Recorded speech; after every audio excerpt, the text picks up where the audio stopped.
Welcome to the Nursery Show. Today we are in the conversation with Miss Rashmi. She has cleared NORCET with the rank AIR 27. तो आज का हमारा agenda है कि हम ma'am से जानेंगे कि कैसे एक अच्छा रैंक आपको स्कोर करना है और सारी स्ट्रैटेजीज जो आजकल कोचिंग इंस्टीट्यूट पे जो वीडियोस आती है they are highly views driven, उसमें आपको कोई स्ट्रैटेजी पता नहीं चल पाती है। तो इस चीज़ में आज हम दोनों का फोकस यही रहेगा कि आपको एग्जैक्टली वो चीज़ें बताई जाए जो आपको करनी है, and this will be a very to the point conversation. Welcoming miss Rashmi. Thank you, Rashmi, for taking such an initiative to welcome me in such a good platform. Thank you so much. Thank you. So without any further delay हम लोग start करते हैं कि according to you ma'am, कब से आपको नॉर्सेट की preparation start कर देनी चाहिए? मतलब कॉलेज से स्टार्ट कर देनी चाहिए या कॉलेज के बाद स्टार्ट कर देनी चाहिए? अप्रोप्रिएट टाइम क्या होना चाहिए कोचिंग के लिए? मेरे हिसाब से अप्रोप्रिएट टाइम तो अगर किसी को नर्सिंग ऑफिसर ही बनना है, मतलब फर्स्ट स्टेप अगर आपका वही है तो आपको थोड़ा अर्ली स्टार्ट कर देना चाहिए, क्योंकि आजकल कंपटीशन पता है कितना ज़्यादा है। तो मेरे हिसाब से थर्ड ईयर में स्टार्ट कर देना चाहिए, क्योंकि उसके बाद आपके यूनिवर्सिटी एग्ज़ाम्स भी होते हैं, थोड़ा हैक्टिक भी होता है थर्ड ईयर, और उसके बाद आप एक कोर्स ले सकते हो, फिर आप फोर्थ ईयर में थोड़ा कंटिन्यू करोगे और इंटर्नशिप पोस्टिंग होती है फोर्थ ईयर में, तो आपके मैक्सिमम सब्जेक्ट्स रिवाइज हो जाते हैं क्लिनिकल्स के साथ। तो मेरे हिसाब से थर्ड और फोर्थ ईयर में स्टार्ट कर देना चाहिए। ठीक है मैम। मैम जैसे हम लोग क्या सोचते हैं स्कूल या कोचिंग के टाइम पे कि क्लिनिकल ड्यूटीज़ होती है, फिर आपको पढ़ना भी होता है, फिर इतने सारे असाइनमेंट्स भी होते हैं, तो कैसे मैनेज करें मतलब कोचिंग को और कॉलेज को साथ? देखो मैम, वैसे तो मैं यही बोलूँगी कि हर चीज़ मैनेजेबल है, क्योंकि मैंने खुद मैनेज किया है, पोस्टिंग के साथ भी किया है सब कुछ। तो क्योंकि हमारे पास देखो टाइम मैनेजमेंट बहुत बड़ी स्किल है, वो सबका इंडिविजुअल होता है, और हमारे पास 6 आवर्स की पोस्टिंग होती है डेली। उसके अलावा आप 2 आवर्स कॉलेज स्टडी के लगा दो, हमारी 2 to 4 क्लासेस हुआ करती थी, आई रिमेंबर मॉर्निंग में हमारी पोस्टिंग हुआ करती थी, तो 8 आवर्स आपका ये शेड्यूल फिक्स होता है। उसके अलावा आप 8 आवर्स के स्लीप ले लो तो 16 आवर्स। उसके अलावा भी मतलब आपके पास 8 आवर्स बचते हैं, जिसमें आप 2 to 3 आवर्स अपनी और कोई को करिकुलर एक्टिविटी कर लो, कुछ एक्सरसाइज कर लो। उसके बाद भी 5 आवर्स, मतलब मिनिमम 3 to 4 आवर्स तो डेली के बचते हैं। बस आप अपने टाइम को थोड़ा वाइजली यूज़ करेंगे तो आप बहुत आसानी से टाइम निकाल सकते हो और साथ में कोचिंग की क्लासेस भी कर सकते हो। Okay ma'am. मैम मेरे को ये पूछना है कि कितना टाइम लगता है जब आप कोचिंग लेते हो, और आपको कितना टाइम लगा जब आपने थर्ड ईयर से स्टार्ट कर लिया था, तो थर्ड ईयर के बाद आपको टाइम कितना लगा कि डेली में जो लेक्चर्स हैं, जो भी आपने कोचिंग ली है, उस कोचिंग के लेक्चर्स को कंप्लीट करने में, कुछ भी नहीं छोड़ने में?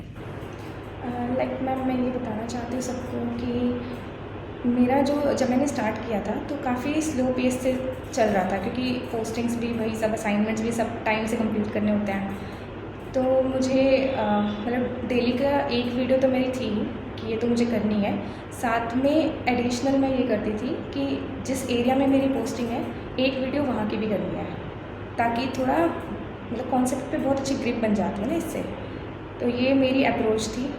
तो मुझे लगा कि हाँ मतलब थोड़ा स्लो तो मैं चली, बट हाँ टाइम भी था मेरे पास, तो मैंने इफ़ेक्टिवली मैनेज किया अपने टाइम को, ये मुझे लगता है सही रहा। और थर्ड ईयर के जब यूनिवर्सिटी एग्ज़ाम्स थे तो उससे पहले मैंने बिल्कुल बंद कर दिया था कोई भी न्यू वीडियो देखनी, और सिर्फ यूनिवर्सिटी एग्ज़ाम्स पे फोकस किया था। उसके बाद फिर मैंने रीस्टार्ट किया फोर्थ ईयर में, और फोर्थ ईयर के एंड तक बड़े आराम से मतलब हो गया था। अराउंड 1.5 ईयर्स मैंने लगाए होंगे नोट्स प्रिपेयरिंग में, और वो हो गया था।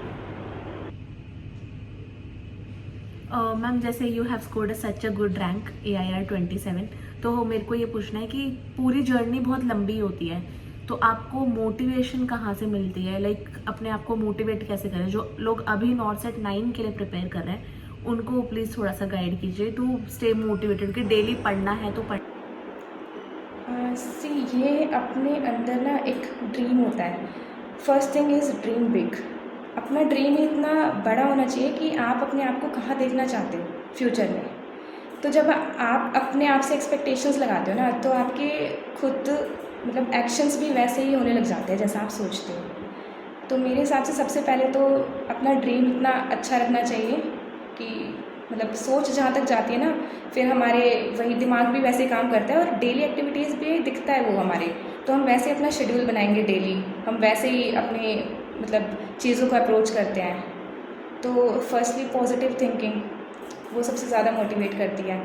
और बाकी अपने पेरेंट्स को देखो वो आपके लिए कितना करते हैं, तो वो चीज़ भी बहुत ज़्यादा हेल्पफुल होती है। अगर पेरेंट्स भी ना करें, मम्मी भी डेली बोले कि मैं भी सेम काम क्यों करूँ किचन में, तो देखो फिर आपको खुद खाना बनाना पड़ेगा ना। तो ये सब चीज़ें होती हैं, आप मतलब मोटिवेशन कहीं से भी ले सकते हो, और अपनी फैमिली में इतनी आपको चीज़ें मिल जाती हैं मोटिवेट होने के लिए कि फिर बहुत सफिशिएंट होती है इन मोटिवेशन के लिए। मैम जैसे आपने एक दो जगह इंटरव्यूज़ दिया है, उस इंटरव्यूज़ में आपने बोला कि आपने एक लॉन्ग टर्म गोल रखा था और एक शॉर्ट टर्म गोल रखा था और डेली गोल्स रखे थे। तो प्लीज़ आप थोड़ा सा ना एग्जांपल देके समझाइए हमारी ऑडियंस को कि लॉन्ग टर्म गोल क्या है, शॉर्ट टर्म गोल क्या है और डेली गोल्स आपने कैसे। मैम देखिए ये ना इंडिविजुअल होता है। लाइक किसी बच्चे ने कोचिंग कॉलेज के टाइम पे स्टार्ट करी है तो उसका उस हिसाब से अलग होगा। लाइक मेरा, मैं अपना बताती हूँ, मेरा ये था कि जब मैं कॉलेज ख़त्म होगा उसके बाद जब मैं घर जाऊँगी तो मेरे पास मेरे पूरे नोट्स बने हुए होने चाहिए, ताकि बाद में मुझे सिर्फ क्वेश्चन प्रैक्टिस करनी हो और रिवीजन करना हो, दैट्स इट। तो मैंने ये अप्रोच लगाई थी, उस हिसाब से उधर भी मेरे डेली गोल्स हुआ करते थे। वही जो मैंने अभी बताया ना पोस्टिंग वाला, जिस एरिया में मेरी पोस्टिंग है, लाइक डोट सेंटर में पोस्टिंग है और मेरे पास कम्युनिटी में टीबी के नोट्स मैंने पहले से बना रखे हैं, तो मैं उसको सुबह देख कर जाती थी। बिल्कुल प्रैक्टिकल थी मैं अपने अप्रोच के अंदर कि जो मैंने किया है वो मैं अप्लाई कर पा रही हूँ। वो मतलब क्योंकि हम जब रिलेट करते हैं तो बहुत अच्छे से समझ आती हैं चीज़ें और बहुत अच्छे से याद भी होती हैं। तो उस टाइम पे मेरा मेन फोकस क्वेश्चन प्रैक्टिस बिल्कुल भी नहीं था, मेरे को सिर्फ अपने कॉन्सेप्ट बिल्डअप करने थे। तो मेरा प्राइमरी फोकस बस वही था कि जो मैंने पढ़ा है वो मैं याद कर पा रही हूँ, वो मैं रिकॉल कर पा रही हूँ या नहीं कर पा रही हूँ। और जो चीज़ें अप्लाई हो रही थी, लाइक हम जब भी टीएसटी की रिपोर्ट देखते हैं तो हम तीसरे दिन बुलाते हैं, वो सब चीज़ें मतलब रिलेट कर करके सब बहुत अच्छे से हम याद कर सकते हैं उसी टाइम पे जब हमारी पोस्टिंग्स चल रही होती हैं। और दूसरी चीज़, जब मैं वहाँ से मतलब जैसे घर आई तो तब मेरे पास पूरे नोट्स थे, तब मेरी अप्रोच थोड़ी अलग थी। उस टाइम पे मुझे ये था कि मेरे पास नोट्स सारे बने हुए हैं, तो मुझे बस टाइम डिवाइड करना था, मेजर सब्जेक्ट्स को कितना टाइम देना है और माइनर सब्जेक्ट्स को कितना टाइम देना है। माइनर में भी डिपेंड करता है कि आप किस सब्जेक्ट को कितना टाइम देते हैं।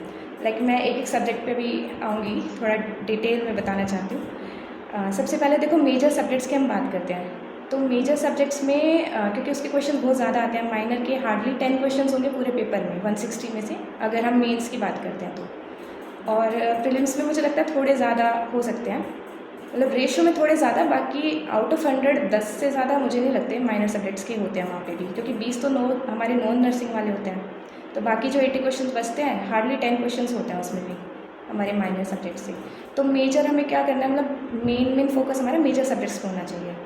उसमें देखो हमारे कुछ लोगों को इसमें भी डाउट होता है कि मेजर कौन सा माइनर कौन सा है, तो मैं क्लियर करना चाहती हूँ। मेजर में हमारा NF आ जाता है, नर्सिंग फाउंडेशन, उसके बाद MSN आ जाता है, देन हमारा OBG आ जाता है, पीड्स आता है, कम्युनिटी आता है और सेक्रेटरी आता है। तो इनके अंदर तो आपको बहुत ही अच्छे से करना है। तो आपको फर्स्ट मंथ में लाइक सबके पास मुझे लगता है कि 5 से 6 महीने तो होते ही हैं जब आप प्रिपरेशन स्टार्ट करते हो। बिल्कुल मतलब जब आपको ये होता है कि लाइक नेक्स्ट नो सेट है, नो सेट 9 देना है, तो जब आपने उसकी प्रिपरेशन स्टार्ट की होगी तो आपके 6 मंथ्स तो आपके पास होते ही हैं जब आप अपना माइंड सेट करते हो ना उसके अराउंड। तो आपको फर्स्ट मंथ में मतलब अकॉर्डिंग टू मी, अगर आपका सिलेबस कंप्लीट है तो आपको फर्स्ट डे से ही डेली एक मॉक टेस्ट करना चाहिए, क्योंकि उससे आपको क्या पता लगता है कि कौन से टॉपिक्स ज़्यादा रिपीट होते हैं।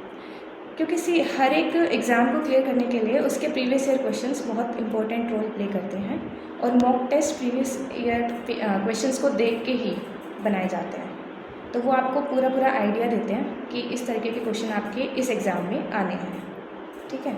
तो आपको क्या करना है, फर्स्ट तो जितने भी नोट्स हैं ना आपको उसको एक बार फिर से रिवाइज़ करो, क्योंकि वहाँ कॉलेज में किया था, पोस्टिंग के साथ किया, किसी एरिया में ज़्यादा पोस्टिंग लगी उसके ज़्यादा रिवाइज़ कर लिए, किसी में कम लगी उसके कम रिवाइज़ हुए। तो एक बार क्या है, सबको इक्वल टाइम देके बिल्कुल थरली रिवाइज़ कर दो उसको। मैक्सिमम 1 मंथ बता रही हूँ मैं, उससे कम भी कर सकते हो तो वो वेल एंड गुड है आपके लिए। उसके बाद और साथ के साथ आपको डेली एक टेस्ट तो करना ही करना है। फिर जब आप 1 महीने तक ये चीज़ करोगे तो आपको पता लग जाएगा कि आपका कौन सा एरिया वीक है और किस पे ज़्यादा ध्यान देने की ज़रूरत है एक्चुअल में। वो आपका स्ट्रॉन्ग है तो भी उसके ऊपर ज़्यादा ध्यान देना ही देना है। और बाकी सब्जेक्ट के हिसाब से तो ये होता है कि हम कुछ कह नहीं सकते। मेजर सब्जेक्ट्स में से कभी एमएसएन ज़्यादा आ जाती है, कभी ओबीजी और पीट्स ज़्यादा आ जाती है। जैसे नोटसेट 7 में पीट्स और ओबीजी के ज़्यादा क्वेश्चंस थे, और इस बारी सब इक्वली लग रहा था मुझे। एमएसएन, पीट्स, ओबीजी सब कुछ आया था। साइकेट्री के भी काफ़ी ज़्यादा क्वेश्चन थे, लास्ट टाइम इतने नहीं थे। तो मेजर सब्जेक्ट्स में आपको ये 6 तो करने ही करना है। और बाकी चीज़ें आप जैसे जैसे टेस्ट करेंगे, टेस्ट तो देखो पूरी जर्नी में करना है। एक बार अगर आपका सिलेबस पूरा हो गया ना तो टेस्ट तो आपको करने ही करना है। और बाकी अप्रोच देखो ऐसी होनी चाहिए कि जब आपका कोई क्वेश्चन गलत हो रहा है, आपको लग रहा है रिपीटेडली आप गलत कर रहे हो, तो एनालाइज करो, फैक्ट गलत कर रहे हो या कॉन्सेप्ट गलत है। अगर कॉन्सेप्ट गलत है तो वापस से उसके लेक्चर तक जाओ, लेक्चर दोबारा देखो, क्योंकि एक बारी वो कॉन्सेप्ट बिल्डअप हो गया ना फिर दोबारा डर नहीं लगेगा, फिर उसके सारे क्वेश्चन सही हो जाएंगे। तो मेरी क्लियर कट यही अप्रोच थी कि लॉन्ग टर्म में मतलब मैं सोच के रखा था लाइक नोटसेट 8 करना है, तो उसके अंदर फिर मैंने 1 मंथ दिया था इसके लिए, अपने नोट्स के लिए, साथ के साथ मेरे टेस्ट चलते जा रहे थे। उसके बाद क्योंकि नोट्स लास्ट तक रिवाइज करना होता है, तो आपको क्या करना है, डिवाइड करना है कि सेकेंड मंथ से मेरे को 15 दिन में एमएसएन ख़त्म करनी है तो करनी है। फिर उसके आप शॉर्ट टर्म गोल्स बनाओ कि मेरे को इस दिन ये यूनिट ख़त्म करनी है, या कार्डियो मुझे 2 दिन में हर जगह से ख़त्म करनी है जहाँ से भी मुझे वो पढ़नी है। और फर्स्ट थिंग जो आपको अपनी प्रिपरेशन में हमेशा याद रखनी है कि आप फर्स्ट डे से वही रिसोर्स पढ़ोगे जिसको आप लास्ट डे तक पढ़ोगे। ऐसा कुछ नहीं होना चाहिए कि आज तो मैं ये बुक कर रही हूँ बट लास्ट के 1 महीने में मुझे ये नहीं करनी, तो आप उसे आज भी मत करो। ये बहुत ही बेसिक सी चीज़ है कि वही करना है जो आप बिल्कुल आखिरी दिन तक पढ़ सकते हो या आखिरी के 1 हफ्ते तक पढ़ सकते हो। तो यही है आपके। फिर शॉर्ट टर्म गोल्स डेली के भी डिफाइन होते हैं, लाइक आपने डिवाइड कर लिया कि मुझे इन 2 दिन में कार्डियो पूरी करनी है एमएसएन की, तो उसके अंदर भी आप डिवाइड कर लो कि मेरे को आज आधे टॉपिक आज करने हैं और आधे क्वेश्चंस आज ही ख़त्म करने हैं इसके, फिर नेक्स्ट डे में बाकी के आधे टॉपिक्स और आधे क्वेश्चंस, ऐसे। और आपका शेड्यूल इस तरीके से रीशेड्यूल कर रहा है आपने, जैसे आपने 15 डेज़ दिए मान लो एमएसएन के लिए, फर्स्ट डे आपने कार्डियो चूज़ किया फर्स्ट और सेकेंड डे के लिए, तो जब आप अपना पूरा शेड्यूल कंप्लीट करते हुए आओगे ना, लाइक 1 महीने में आपने पहले 15 दिन एमएसएन कर दी, फिर आपने 4-5 दिन में ओबीजी कर दी, फिर पीट्स कर दी, ऐसे करके 1 महीने तक आपने पूरा शेड्यूल ले लिया, सारे सब्जेक्ट जो आपने करने थे आपने कर लिए 1 महीने के अंदर। फिर जो आपकी सेकेंड रिविजन स्टार्ट होगी वो आपकी कार्डियो से स्टार्ट होनी चाहिए, मतलब हर एक टॉपिक को बस इक्वल टाइम देना है, ये फंडा है। और ऐसे करके आपको 3 रिवीजन करनी है। आप कॉलेज के टाइम पे कर लो, वेल एंड गुड है, आप उसके बाद कर रहे हो तब कर लो। 3 रिवीजन जब ऐसे हो जाएंगी उसके बाद फिर आपको मैक्सिमम चीज़ें मतलब जो याद होना होगा वो हो चुका है, फिर कॉन्सेप्ट आपके बढ़िया बिल्डअप हो चुके हैं।